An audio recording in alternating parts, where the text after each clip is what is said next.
Good day, Miss Nami. I am here to share my thoughts about one of the most talked about issues in the 21st century, which is the cancel culture.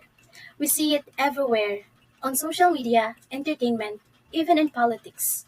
It started as a way for people to call out harmful actions or words, but over time, it's turned into something much more complicated.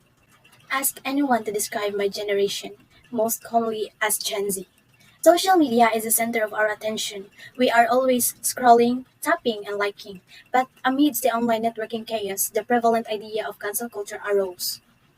Cancel culture is defined as when someone is pushed out of social or professional circles in a modern type of rejection. Now, cancel culture was originally used as a way to call people out for being prejudiced or hateful towards a certain group of people. However, we have gone from calling someone out for a major wrongdoing and ostracizing them completely just because we can. I like to call this a power play.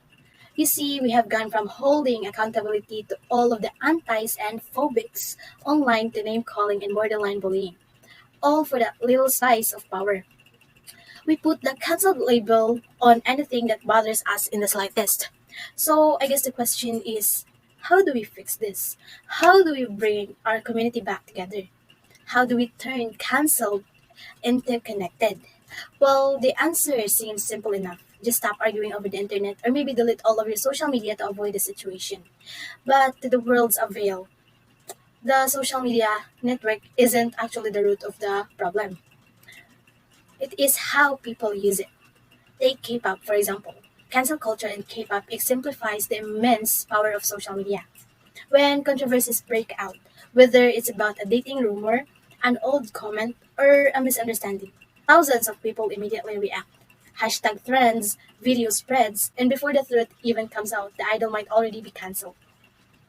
We have completely seemed to lose the idea of boundaries when it comes to canceling an idea or a product versus canceling an actual human being. We seem to have blurred the line of distinction between what is online for entertainment versus what we see online that requires empathy, dividing our society into fragments when really we should be connecting and bonding. That's why we should practice the CBC methods or the contemplate before correcting. Before we react, we should think deeply first. Ask ourselves, do I know the full story? Am I helping the person improve or am I just spreading hate? CBC reminds us that correction should come from understanding, not from anger. It helps us approach problems calmly and with empathy, instead of rushing to judge. There are millions of different ways to go about it. Just remember that whatever you post online is fairly difficult to take back.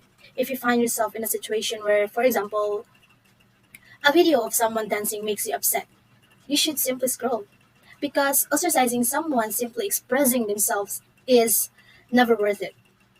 Using these methods, I aim to educate fellow youth and beyond about the decline within society.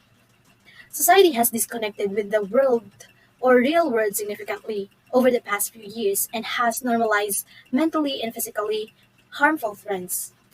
The most prominent one being cancel culture, which affects career and futures long term. I want to bring awareness to the ways that we can reconnect society and discontinue the normalization of cancel culture.